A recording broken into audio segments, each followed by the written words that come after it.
Friends, నేను మీ వర్ష. ఈరోజు మా ఇంట్లో అనపకాయ కూర చపాతీ అండి. అనపకాయ కూర చేసే విధానం చూపిస్తాను. చాలా ఈజీ, టేస్ట్ కూడా చాలా బాగుంటుందండి. చపాతీలు చేసుకొని తింటే భలే ఉంటుందండి.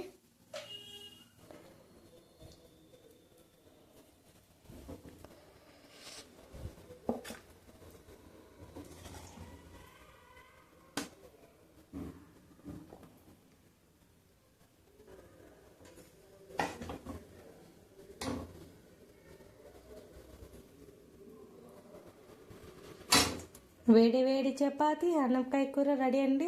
ఇది చేసుకొని తింటే ఇంట్లో అందరూ చాలా ఇష్టంగా తింటారు. ఒక్కసారి అందరూ ట్రై చేయండి. నీళ్ళలో నానేసి ఇట్లా చిప్ప తీసి పెట్టుకోవాలండి.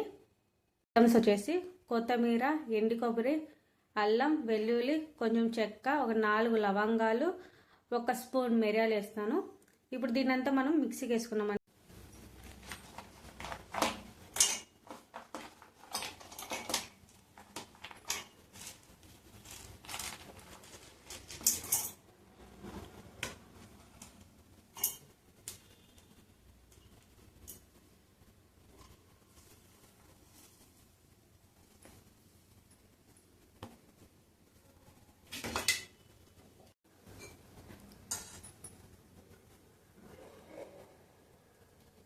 కూడా తీసుకున్నానండి. ఇది బాగా సన్నగా కట్ చేసి పెట్టుకున్నాం.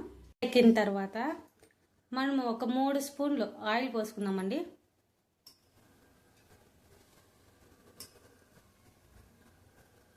ఇప్పుడు మనము ఆవాలు, జీలకర్ర కూడా వేసుకున్నాం ఇందులోనే.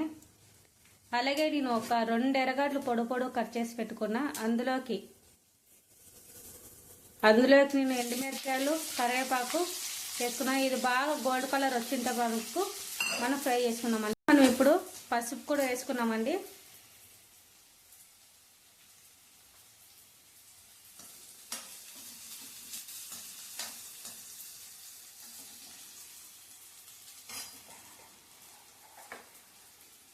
టమాటో ఒకటి తీసుకున్నాను నేను.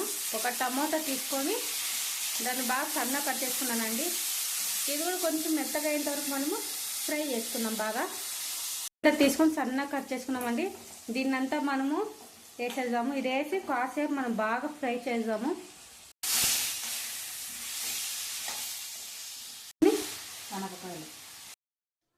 ఇందులోకి నేను 4 స్పూన్లు కారం, 1 స్పూన్ ధనియాల పొడి వేసానండి.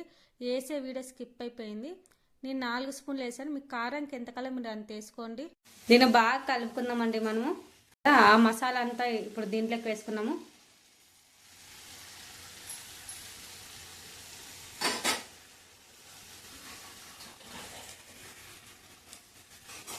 ఇది చాలా ఈజీ, చాలా టేస్ట్ కూడా బాగుంటుంది.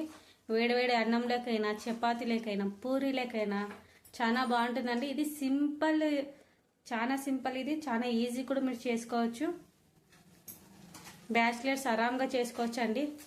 దీన్ని బాగా కలుపుకుందామండి. మనము కాసేపు వదిలేద్దామండి. దీంట్లో ఉండే పచ్చి స్మెల్ అంతా వెళ్ళిపోవాలా.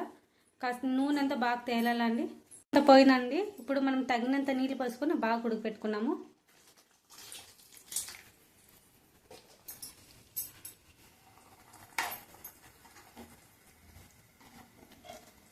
మీకు నీళ్ళు ఎంత కావాలంత పోసుకోండి. నేను తగినంత పోసినాను. ఇప్పుడు నేను నీళ్ళు ఇంకా కొంచెం పోస్తున్నానండి. తగినంత మీరు నీళ్ళు పోసుకొని చూసుకోండి. ఎందుకంటే ఇది ఉడికేప్పుడు గట్టిగా అవుతుంది కాబట్టి చూసుకొని పోసుకోండి. మీరు ఉప్పు కారం కూడా ఇప్పుడే చెక్ చేసుకోండి. మీరు ఇప్పుడే చెక్ చేసుకోండి. ఏమైనా తక్కువ అంటే వేసుకొని కాసేపు ఇట్లా మూత పెట్టి వదిలేసేయండి. సిమ్లో పెట్టి. కూర అయిపోయిందండి.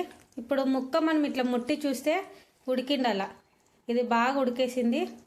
ఇప్పుడు ఆల్మోస్ట్ అయిపోయిందండి. ఇప్పుడు మనం స్టవ్ ఆఫ్ చేసుకున్నాం. ఇప్పుడు వేడివేడి అన్నంలోకైనా, చపాతీలకైనా, పూరీలకైనా సూపర్గా ఉంటుందండి. ఒక్కసారి ట్రై చేసుకొని అందరూ తినండి.